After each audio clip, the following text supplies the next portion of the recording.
got to realise that the person is going to be in it, really most of the time. So you need to stimulate that person. My name is Nina Campbell. My business is called Nina Campbell, and I'm based in London, and I've been in business about 50 years. I'm an interior designer, and the topic for today is to talk about interior design in care homes. The interesting thing about designing care homes is that although in my case I like to think of it as being a home rather than the care side, I always like to approach my subjects as if it's going to happen to me. So I therefore think, if I'm going to move into a care home, what do I want it to be and how do I want to be treated in there?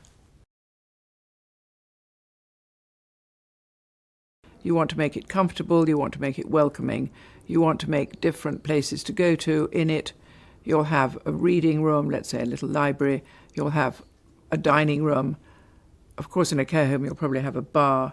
I think the clever thing about asking interior designers to design care homes is that you get a double approach to it. So you get the care side and you get the interior side. It was an interesting job, really, because there wasn't much research. I sort of knew that I didn't want to go and look at other care homes and see what I didn't like, or even if there was anything I did like. Ours are rather colourful and warm, and I think that's the difference. But that's my design versus a neutral person.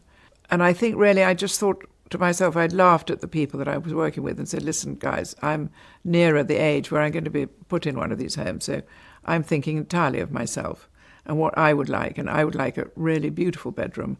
I'd like to go through a lovely passage and get to another beautiful room. And that's really how I want to end my days. So I really did it. I suppose I designed it for myself. The approach to this is that instead of actually having a client as a person, you have a team of people that can advise you, that maybe you can put your suggestions forward. They will say things like, well, in the case of a care home, the seats need to be slightly higher because the people are older, can't struggle out of a deep-seated sofa that you might have put in a country house. I've been lucky enough in my life to design clubs. I've done a women's club in Australia. I've done a men's club in New York. I've done a man's club in Chicago. And I think I've taken that approach as well. All the members are slightly different, but they all want the same thing. They want to feel at ease and comfortable in their environment. And I suppose that's really how I've approached it. One of the unique challenges will be always thinking about there has to be wheelchair access. The table height has to allow for a wheelchair to go underneath it, because you don't want that person in a wheelchair to be made to feel that they are different in any way. There are these things I've learnt called turning circles, which means that it has to have room for the chair to turn round. There's the beds, which were, I suppose, a challenge until we met this wonderful man called Caleb, who seemed to find a way of solving all our desires and our problems.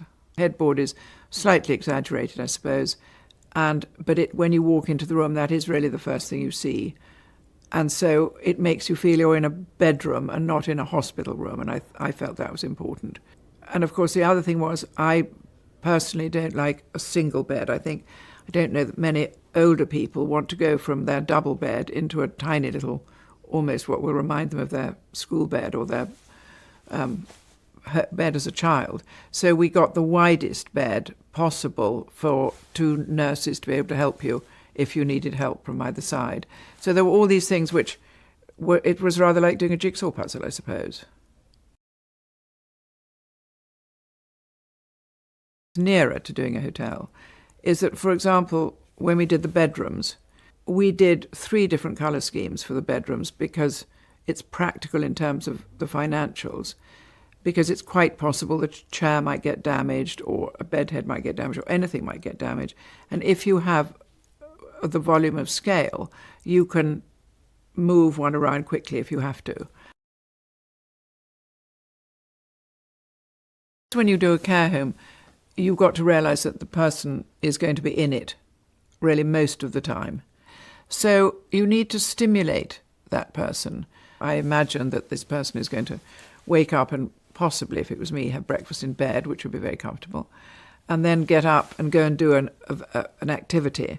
On each level, there's a couple of rooms that are for those activities, and there's also a place where they can sit and have coffee or tea or maybe lunch, and they can possibly even make themselves something and help themselves. But they might have a class of flower arranging or painting or something in there. One of the things that we ended up designing in each care home was a cinema and also a hairdresser. And the cinema was quite interesting to me because I've just been working for a client in America who had the most amazing cinema because he's in the film business. So it was rather fun for me to be able to use what I'd learnt there and make this cinema. So all the chairs, of course, recline, and they have little tables beside for your drink, and there's a stand for the popcorn and all the things that would matter to me if I went to the cinema. There's also something called a Namaste room, which is more for the dementia patients.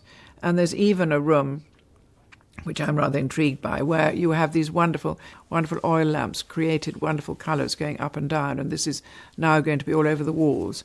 And so I suppose if you were agitated, you could go and sit in there and become really calm. Those are things that we've learnt about through the really more the dementia side of the business, and I find that really interesting. And when I was first asked to do these care homes, I sort of found it difficult to get my head around the fact that you would move into a care home and you're only being offered a bedroom and a bathroom as your own, and that then you go out into the rest of the building for the other activities in the other rooms.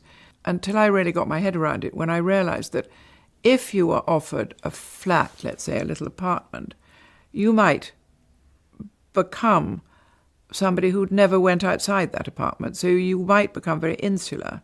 And I think what's wonderful about these homes is that you will be part of the whole sort of house party, if you like.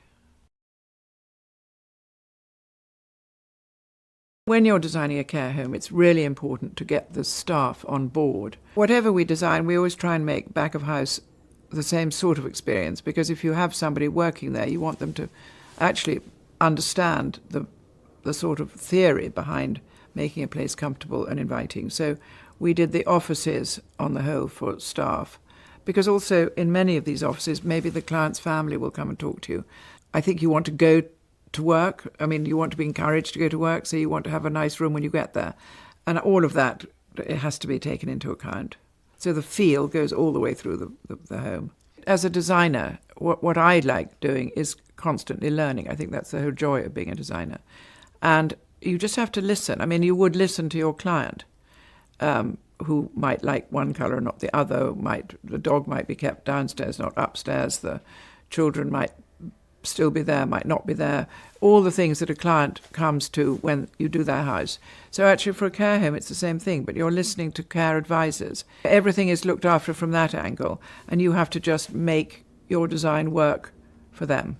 I think that designing for care homes will become a much more important subject in the future, because care homes is a huge industry and people are living longer, and I think they're wanting to move into care homes maybe a little bit sooner than they think they need.